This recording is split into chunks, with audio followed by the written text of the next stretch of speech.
This is gonna be weird because this is kind of a more Roman story, so I'm gonna be using the Roman names.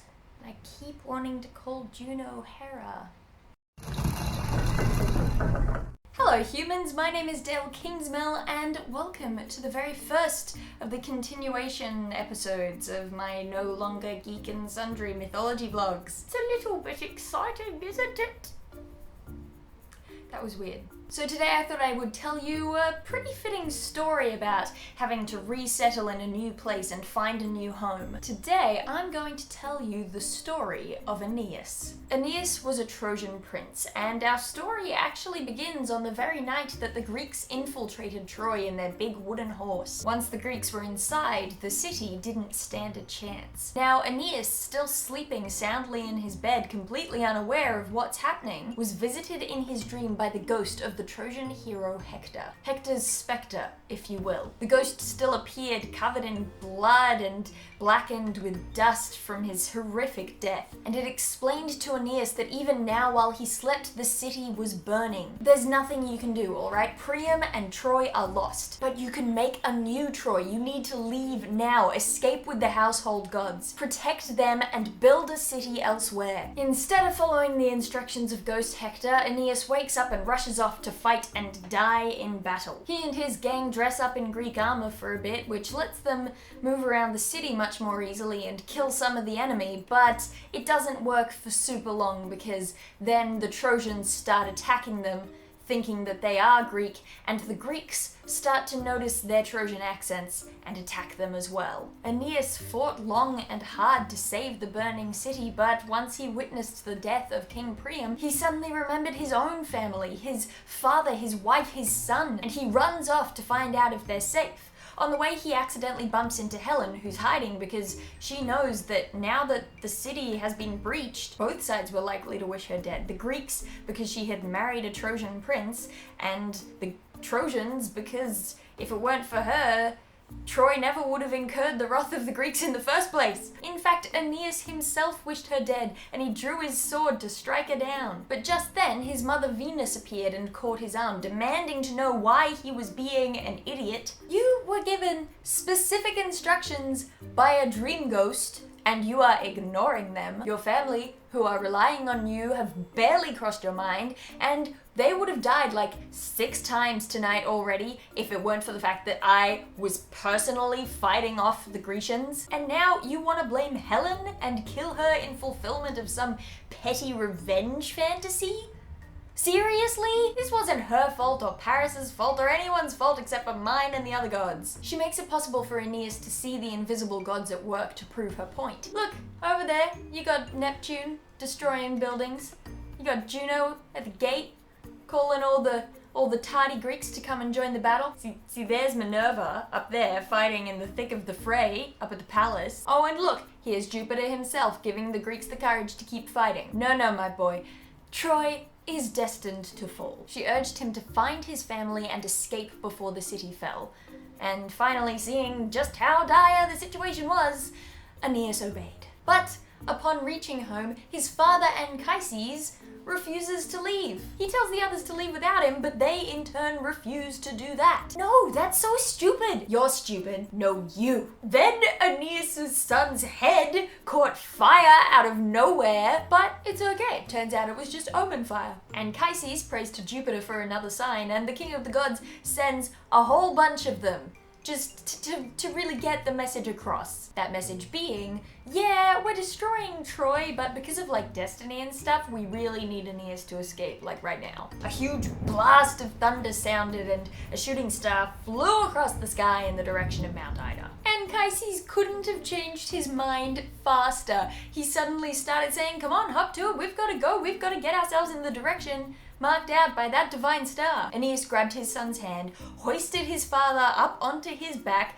gave his father the statues of the household gods and told his wife to follow as close behind them as she could. He quickly ordered all the house servants to make their way through Troy and tell any remaining Trojans to meet them at the Temple of Ceres outside the city gates. And then the little family began to wind their way through the dark back alleys of Troy. Finally reaching the rendezvous point, Aeneas turned around to speak to his wife, only to find that he'd somehow lost her in the chaos of the city. He leaves his father and son and heads back into Troy to try and find her on his own. He calls and there's no answer until suddenly his wife appears directly in front of him as a ghost, already having been killed. She speaks to Aeneas of the hardships yet to befall him, but says that eventually he'll land his ships in Italy and found a city where the Trojans will live on. Aeneas made his way back to the temple, finding on his arrival that a huge mass of displaced Trojans had gathered there, looking to him as their new leader, every single one of them ready and willing to work under his command. Morning came and Aeneas led his people in the direction the shooting star had taken. Coming to a grove at the foot of Mount Ida, they used the wood of the trees there to build themselves a fleet, and soon they were setting sail to look for a place where they may settle. First,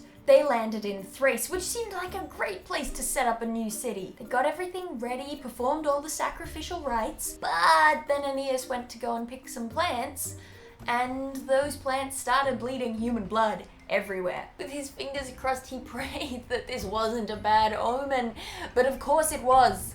The plants were dripping bits. Then a voice began to speak to him. Hey bro, it's me, Polydorus. Can you stop, digging up my dead body and stuff? Oh good, another ghost. Polydorus was the youngest son of Priam, who had been sent to Thrace for safety during the war, but about halfway through, the treacherous king of Thrace had murdered the boy. Yeah, probably shouldn't settle here either, cause just the locals aren't, super friendly. What with, being murderers who are allied with our enemies and all. Aeneas set off for Italy. But in true mythological fashion, there was a big storm, and they were blown off course to an island on which they were attacked by harpies, and then they ran away to another island that was pretty okay, and then they went to another island, where they stayed with a guy called Helenus for a good long while, who was a prophet and another son of Priam. He revealed that it was Juno throwing all these hardships in their direction, because she knew that Aeneas's descendants were going to one day conquer her favorite city. Great! So they left and hopped from island to island for a while, dodging baddies like Scylla and Charybdis and trying not to get blown up by volcanoes, and doing things like saving a Greek soldier who'd accidentally been left behind by Ulysses from the blinded and vengeful Polyphemus and his Cyclops brethren. And then on the next island, Anchises dropped dead, suddenly. From being old, I guess. So they buried him and they stayed with King Acestes for a while before finally setting off again. And then, another storm sent by Juno. This time, just as it looked like the whole fleet was going to be destroyed in her storm, Neptune caught on that she was encroaching on his territory. And he came and he calmed it instantly out of spite. The ships are still pretty damaged though, and so they land the fleet at Carthage, where Queen Dido rules. They accept the Trojans hospitably, and Aeneas tells Dido and her court the story of all that's come to befall them since the sacking of Troy. And Dido, during this story, develops a bit of a crush on the prince.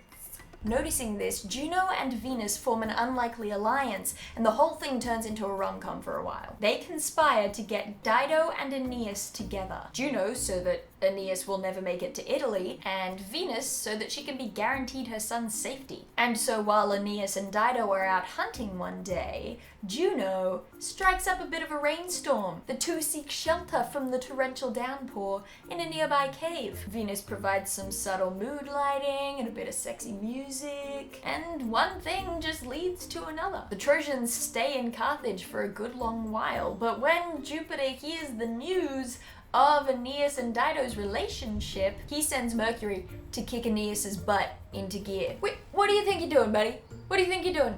You're going to Italy, remember? Go, now, go. Aeneas is shocked into action by this and decides, not knowing how to break the news to Dido, to just not tell her until the time was right. Until the time was right and his boats were fixed and he was on one of the fixed boats slipping over the horizon. But of course Dido finds out and things get intense. She and Aeneas get into the biggest argument that anyone has ever seen. He tries to brush her off with "I'll always remember yous" and "I'm sorry but it has to be this ways." She and her city have given the Trojans everything they needed and everything they asked for, and he was just going to abandon her without any warning? That's how he's going to repay her kindness? Look, at least wait until there's better weather so that I know you're safe and so that I can get used to the idea that you're not going to be around anymore. But Aeneas refused and just kept on prepping his ships. This was around the time that Dido started having nightmares every night full of evil omens, and when she began hearing the voice of her dead husband calling for her from his tomb and inviting her sweetly to come and join him in the underworld. Eventually, she thinks this doesn't sound like a bad idea and sets her mind on suicide, unable to cope anymore with the constant emotional bombardments. Aeneas on his boat woke in the middle of the night and decided to leave immediately rather than wait until dawn or say any of his goodbyes. And so when Dido rose the next morning to see the ships already specks in the distance, she cursed Aeneas to die before his time and lay unburied on the sand, before finally killing herself on the sword that Aeneas left behind. Again, a storm blows the fleet off course and the Trojans find themselves crashing on the couch of King Ancestes once more. By this point, the Trojan women are so sick of traveling around from Crappy Island to Crappy Island, Aeneas. This is your sacred mission, not theirs. So, they burn the ships to ensure that they are allowed to stay on nice island with friendly King Ancestes, and they don't have to worry anymore about being attacked by harpies or blown up by volcanoes just because one dude's great-great-grandson, or whatever, is gonna tick off Juno someday. Aeneas calls on Jupiter to put out the fires and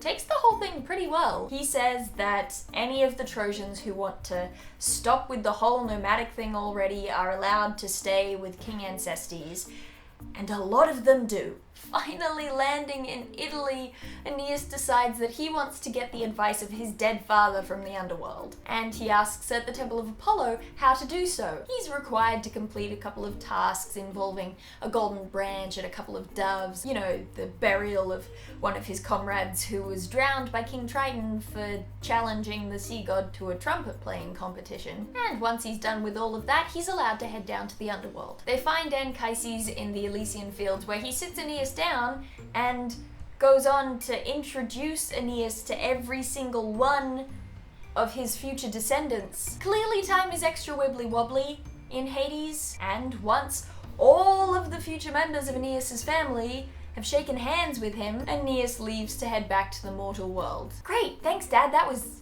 really useful. Then a bunch of fighting happens between some of the Italians and Aeneas's forces, and Aeneas makes a settlement and wins, blah blah blah. But the point is, they were finally in Italy, and now, somewhere down the line, Romulus and Remus, descendants of Aeneas, would be able to found the city of Rome, and so the great new empire would be born. Hooray! And it only took 7 years and almost everyone dying. So that was this week's myth. I really hope you enjoyed it. If this is the first one of my videos that you've seen and you did in fact enjoy it, then you can hit the subscribe button because I'm gonna be making more of these every 2 weeks. Speaking of which, I uploaded this on the Monday at the same time that it usually went up on Geek and Sundry. I'm not sure if I'm gonna keep doing that or not. You tell me, do you think that these should go up at the same time they've been going up on Geek and Sundry, or do you think that I should upload them on more like Friday, end of the week times? Let me know in the comments below. I would also really appreciate it if you hit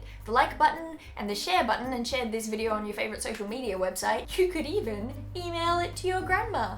But for now, that is it. I am done, and I will see you guys some other time.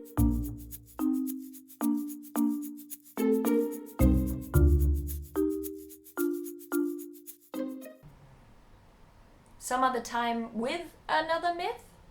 I don't know how to combine those.